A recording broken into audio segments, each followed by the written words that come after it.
Halo semua, kembali lagi di channel saya. Jadi pada sesi Q&A di Instagram yang kemarin itu ada teman yang bertanya soal E46 apa yang apa problem utama dari E46 gitu.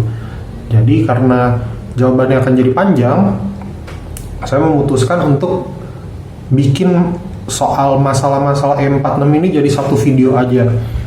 Dan pertanyaan-pertanyaan lain akan saya compile di vlog-vlog selanjutnya. Jadi pada kesempatan kali ini saya akan bahas 5 masalah utama E46 yang teman-teman harus perhatikan sebelum mencari unit.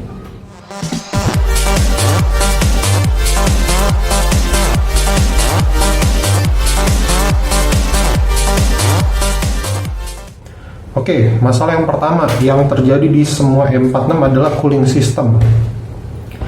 Cooling system itu udah terkenal ya, di BMW itu radiatornya bermasalah, gampang overheat semua segala macam. Dan menurut saya ada benernya, meskipun ada cara untuk menghadapinya juga. Tapi khusus E46 yang jadi perdebatan utama di E46 itu ada 2 bagian.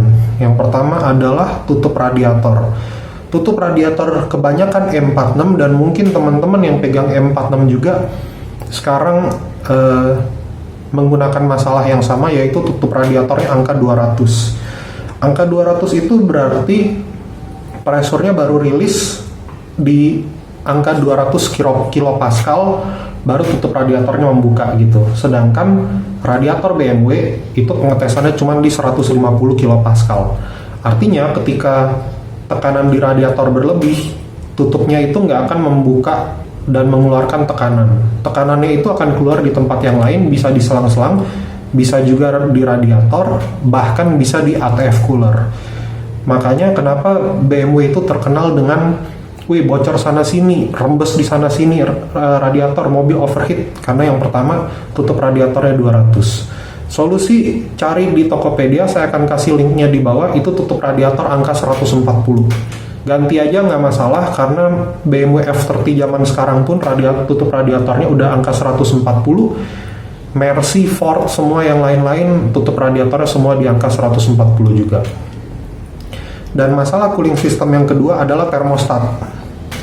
Termostat E46 ini unik ya, jadi dia semi elektronik dan mechanical.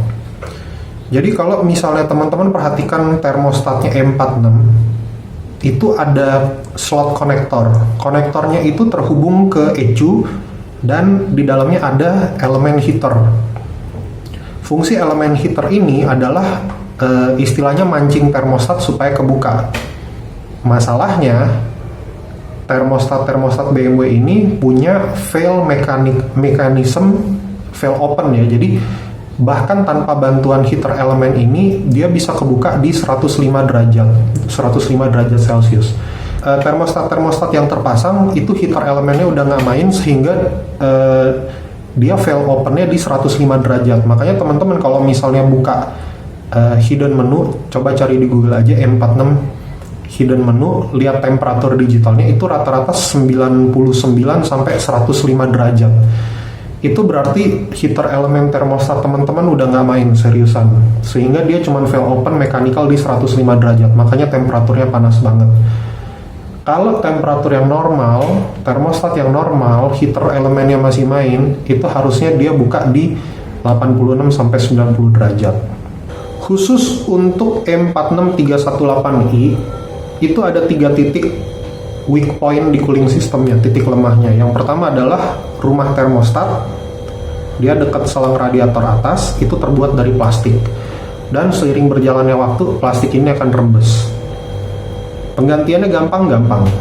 Yang masalah adalah 2 titik lemah lainnya. Titik lemah yang kedua orang sebut sebagai selang belakang heater. Selang belakang blok mesin, dan fungsinya mengalirkan air panas ke heater. Ini juga terbuat dari plastik. Gantinya lumayan menyusahkan, karena tangan harus nyelip-nyelip di antara deck wiper, firewall, sama blok mesin belakang. Dan ini terbuat dari plastik, jadi teman-teman usahakan ganti kalau misalnya belum diganti. Dan titik lemah cooling system M43 yang terakhir 318i adalah selang cangklong. Orang bilangnya pipa cangklong atau selang cangklong mana-mana, itu lokasinya di bawah intake manifold. Ini juga terbuat dari plastik, rentan bocor, dan penggantiannya paling merepotkan karena harus buka intake manifold. Jadi pastikan kalau teman-teman ngambil M43, tiga-tiganya ini diganti, tutup termostat ganti 140, termostatnya juga dipastikan aman, maka harusnya teman-teman gak akan mengalami masalah cooling system karena dia berada di operating temperaturnya berada di 90 derajat. Cooling system ini membawa kita ke problem yang kedua. Problem kedua dari M46 adalah ATF cooler. Jadi kalau generasi sebelumnya E36, terus ada E34 seri 5 dan E39 seri 5 yang kurang lebih ya setara ke M46. ATF coolernya itu terpisah, jadi kayak radiator sendiri, lokasinya di antara radiator dan kondensor. Ada ATF cooler. Nah, di E46 BMW memutuskan untuk menggabung ATF cooler dengan radiator. Jadi ada kayak kotak kecil, oli maticnya dialirkan di sana, terus di sisi lain oli maticnya itu didinginkan oleh air radiator. Masalahnya temperatur oli matic teman-teman itu akan tergantung sekali dengan temperatur radiator. Mobil yang tadinya temperaturnya di 90 derajat, teman-teman bandingkan dengan yang temperaturnya di 105 derajat, maaf kata, oli maticnya beda jauh banget efek oli maticnya. Oli matic itu idealnya berada di 80-90 derajat, dan kalau oli matic teman-teman dipanaskan dengan air radiator yang suhunya 105, mohon maaf aja, oli maticnya akan cepat gosong dan hasilnya adalah gearbox cepat jebol. Makanya kalau teman-teman lihat kenapa anak M46 kok banyak banget yang ngeluh, wah kalau macet-macetan kok maticnya sering selip atau misalkan sering jeduk, ya karena itu suhunya udah ketinggian. Sedangkan masalah yang sama nggak ditemukan di E34 atau E39 atau anak E36 matic. Mobilnya anteng-anteng aja gitu, maticnya aman-aman aja, paling ya ganti oli, selesai gitu. Solusinya gimana? Bikin eksternal ATF cooler. Saya udah sering wanti-wanti bahwa eksternal ATF cooler itu adalah problem solver yang paling bagus untuk matic yang pendinginannya tercampur dengan air. Jadi kalau pakai ATF cooler eksternal, nggak ada lagi cerita oli matic kepanasan karena termostatnya ngebuka di 105 derajat, nggak ada lagi istilah oli matic nyampur sama air radiator. Dua modifikasi ini adalah modifikasi yang akan saya lakukan jika saya mengambil BMW E46. Nah, masalah ketiga dari BMW M46, dan sebetulnya adalah masalah semua BMW dari tahun 90-an sampai BMW terbaru, yaitu karet kaca dan karet bodi. Maaf kata, karet BMW itu sama sekali tidak awet, sering-sering aja taruh di bawah panas matahari, dan mobil baru pun karet-karetnya akan getas. Udah banyak saya lihat F30 gitu ya, F30 tahun-tahun 2015 gitu, 2016 yang karet-karetnya udah getas. Dan kalau F30 yang usianya masih muda itu karetnya udah getas, apalagi M46.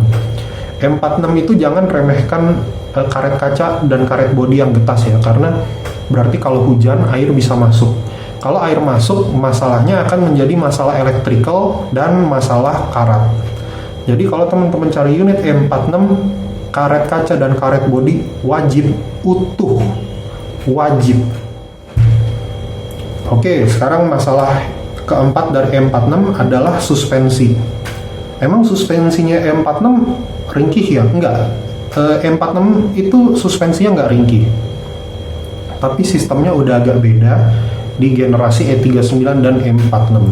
Bedanya di mana? Oke, kalau zaman generasi sebelumnya, misalkan E36 atau E34 gitu ya, teman-teman mau ganti misalkan ball joint gitu ya, ya udah ganti ball joint aja gitu, ball joint yang lama dicabut, atau bushing misalnya kita palu, ganti bushing arm baru, ganti ball joint baru, selesai. Kalau di M46 dan E39 mohon maaf nggak bisa. Bushing dan ball joint itu udah nggak bisa dipalu, dan besar kemungkinan teman-teman harus ganti satu set dengan armnya. Nah, teman-teman bisa cek sendiri ya, harga arm itu satu sisi bisa 1,5 juta, sedangkan bushing arm tuh mungkin 300.000. Jadi kalau teman-teman ngambil E46 terus teman-teman ngelihat E46-nya pakai velg yang gede banget, misalnya ring 18, ring 19, dan ketika di test drive kok suspensinya udah aneh-aneh nih, udah ceper dan kerasa keras, itu saran saya budgetin uang lebih untuk beresin suspensi, karena suspensi E46 itu mahal banget. Teman-teman bisa habis belasan juta untuk overhaul suspensi, apalagi kalau masalah suspensi ini udah sampai ke steering rack yang bocor. Steering rack ini masalah BMW dari zaman dulu ya, dan jujur aja kalau misalkan steering rack udah rembes halus, itu biarin aja deh, nggak usah diapa-apain. Maksudnya tinggal tunggu sampai bener-bener rembes, nggak bisa diisi-isi lagi, baru langsung keluar duit besar banyak gitu. Karena kalau teman-teman baru rembes sedikit udah langsung mau perbaikin semua segala macam, nantinya ujung-ujungnya akan diperbaiki lagi. Tentu kalau misalkan teman-teman ambil yang steering racknya masih bagus, itu adalah nilai plus. Akan tetapi kalau misalnya udah rembes dan rembesnya parah, teman-teman bisa lihat mungkin dengan kondisi mobil yang steering racknya rembes tapi minyak power steeringnya bersih, itu berarti ditambah-tambah terus. Nah, itu teman-teman waspada aja, mungkin teman-teman harus keluar uang sekitar 3-4 jutaan untuk rekondisi steering rack. Dan masalah lain yang akan saya sebutkan, masalah kelima dari E46 yang teman-teman harus waspadai adalah gasket mesin. Gasket mesin ini sebetulnya berlaku untuk semua mobil ya, tapi lebih khusus saya sarankan teman-teman ngecek gasket mesin di mesin N42 dan N46. Bukannya kenapa, tapi gasket-gasket ini adalah masalah yang umum terjadi. Oli rembes kemana-mana, ya syukur kalau oli rembesnya keluar gitu ya, teman-teman mungkin cuman perlu top up oli mungkin tiap 2000 atau 3000 km, mungkin cukup nambah setengah liter gitu, ya udahlah. Tapi kalau rembesnya ke dalam, berarti kan mesin jadi kotor, gesekan jadi bertambah, ruang bakar jadi kotor. Nah, itu solusinya adalah turun setengah mesin. Dan jujur aja, sejak mesin N, seri mesin N gitu ya, kadang bengkel-bengkel BMW itu menyarankan untuk mesin seri N atau mesin-mesin terbaru lah, N52, N46, N42 itu kadang bengkel-bengkel bilang sebaiknya tiap 8-10 tahun tuh di overhaul mesinnya. Bagi saya overhaul itu bukan preventive maintenance gitu, itu cuma buktikan bahwa emang mesinnya nggak bagus. Karena maaf aja kalau misalnya teman-teman lihat ke mesin M52 gitu kan, M52 atau M43, itu mesin asal olinya diganti rutin gitu ya, nggak telat, itu bisa nyampe 300.000 km dengan aman. Makanya teman-teman bisa lihat banyak mesin M series, M50, M52, M43 itu 200.000 km ke atas tuh udah biasa aja gitu, karena emang mesinnya mampu. Sedangkan kalau mesin N42, N46, N52 gitu, pertanyaannya kok nggak banyak yang nyampe 200.000 km gitu kan, kok pada low kilometer rata-rata ya? Apa karena untuk melakukan preventive maintenance ini harus overhaul mesin, minimal turun setengah mesin? Itu bagi saya bukan solusi. Oke teman-teman semua, semoga video ini membantu teman-teman yang menonton video ini. Sampai jumpa lagi di video-video selanjutnya.